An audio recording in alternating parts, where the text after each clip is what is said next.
soha suhatan holong ni roham tujul mabar dosa asido roham diuka podalan laut banua puji ma dewata ale manisia las roham soba ma dewata dapoton jauh bana sunti puli mari te anakna Tuhan Yesus.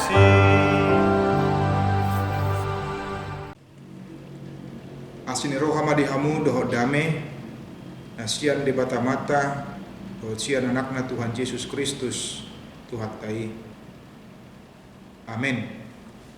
Selamat pagi saudara-saudari, Bapak Ibu jemaat yang terkasih dalam Tuhan Yesus Kristus. Mari kita menyambut firman Tuhan yang menyapa kita pada hari Senin tanggal 25 Juli 2022 yang tertulis dari 2 Petrus pasal 3 ayat 18. Demikian bunyi firman Tuhan buat kita. Alam gadda madihamu asini roha dohot panadaun di Tuhatta Yesus Kristus si paluai di ibana ma hasangapon nang nuaing nang rodi saliling lilingna, tetapi bertumbuhlah dalam kasih karunia dan dalam pengenalan akan Tuhan dan Juru Selamat kita, Yesus Kristus. Baginya kemuliaan sekarang dan sampai selama-lamanya. Demikian bunyi firman Tuhan buat kita. Saudara-saudari, nats ini adalah merupakan bagian dari penutup dari surat Petrus yang kedua kepada jemaat, kepada orang percaya yang ada di diaspora atau yang berserak pada waktu itu.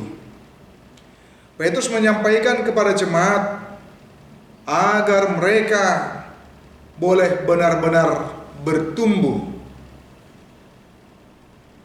didasarkan atas pengenalan akan Tuhan Yesus Kristus sebagai Juru Selamat kita.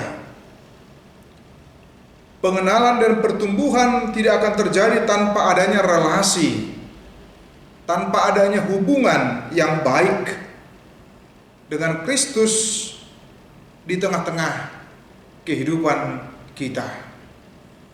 Ketika Petrus menyarankan supaya orang-orang yang percaya itu boleh bertumbuh, itu berarti dituntut kesungguhan, keseriusan kita dalam mengenal daripada Tuhan Yesus Kristus sebagai Juru Selamat dan Tuhan kita. Tentu pertumbuhan itu akan bisa tercapai jikalau kita boleh bersungguh-sungguh memakai segenap hati dan pikiran kita untuk boleh kita pergunakan dengan membangun hubungan yang baik melalui persekutuan kita, melalui doa kita, melalui nyanyian kita, atau melalui mendengarkan firman Tuhan di tengah-tengah kehidupan kita. Tidak mungkin seseorang akan menjadi bertumbuh tanpa adanya relasi, tanpa adanya pengenalan yang baik akan Yesus Kristus itu. Oleh karena itu kita mau diingatkan di tengah-tengah kehidupan kita supaya kita tidak menjadi orang Kristen yang stagnan, yang sudah merasa puas diri di tengah-tengah kehidupan kita. Hanya dengan ketika beribadah di hari Minggu kita merasa sudah cukup dengan kebutuhan rohani kita. Tetapi setiap hari, setiap saat kita mau diingatkan di tengah-tengah kehidupan kita untuk boleh menjadi orang Kristen yang bertumbuh, bukan menjadi orang Kristen yang stagnan atau bukan menjadi orang Kristen yang beriman kerdil, tidak menghasilkan buah apa-apa sehingga dampaknya tidak bisa dirasakan oleh banyak orang. Yang kedua yang disampaikan oleh Petrus pada nats ini adalah mengingatkan baginya kemuliaan sekarang dan sampai selama-lamanya. Ketika seseorang yang percaya di tengah-tengah kehidupannya, dia menyadari bahwa dia hidup ada di tengah-tengah dunia ini bukanlah sesuatu kebetulan, bukanlah sebuah kebetulan, tetapi justru oleh karena Kristus yang menempatkan kita, apakah di tempat kita bekerja, apakah di tempat lingkungan kita, apakah di tempat pelayanan kita, atau dimanapun kita berada, di tempat kita menuntut ilmu atau studi, kita mau diingatkan di tengah-tengah kehidupan kita untuk boleh bersungguh-sungguh. Apapun yang kita lakukan dan kita kerjakan adalah untuk kemuliaan nama daripada Tuhan Yesus Kristus. Orang yang bertumbuh di dalam Kristus dalam kehidupannya, dia akan tertantang terus untuk melakukan apa yang bisa dia kerjakan, apa yang bisa dia perbuat, apa yang bisa dia lakukan di dalam kehidupannya tanpa mempersoalkan apakah hal itu yang sederhana, yang kecil, atau mungkin harus memikul sebuah tanggung jawab yang besar, tanggung jawab yang hebat di tengah-tengah kehidupan kita. Ketika kita melakukan semuanya itu, fokus kita untuk kemuliaan nama Tuhan di tengah-tengah kehidupan kita, maka kita akan diajak, diarahkan untuk melakukannya dengan penuh kesungguhan hati dari iman kita, dari keyakinan kita. Dan ketika kita menghadapi tantangan yang berat sekalipun, tidak akan membuat langkah kita menjadi surut atau berhenti, sebab fokus dan arah dari apa yang kita lakukan dan kita kerjakan adalah untuk kemuliaan bagi nama Tuhan saja. Bukan untuk menjadi kebesaran pribadi, bukan untuk menjadi kebesaran kelompok atau menjadi kemegahan, kecongkakan, kesombongan di tengah-tengah kehidupan kita.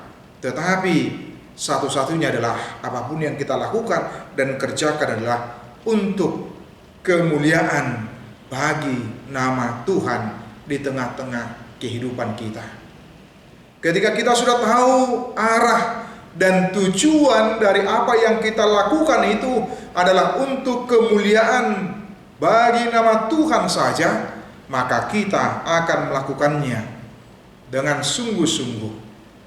Kita tidak akan pernah berhenti dan mengatakan sudah cukup atas apa yang kita lakukan dan kerjakan.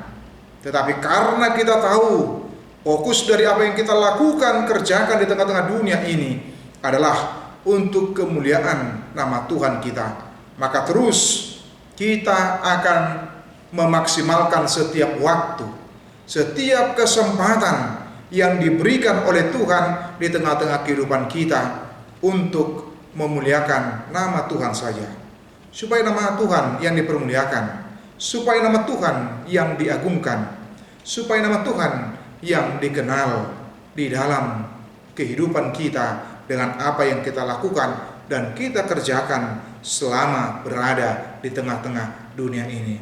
Karena itu, mari tertuju bukan untuk diri kita, bukan untuk kesombongan kita, tetapi untuk kemuliaan nama Tuhan saja.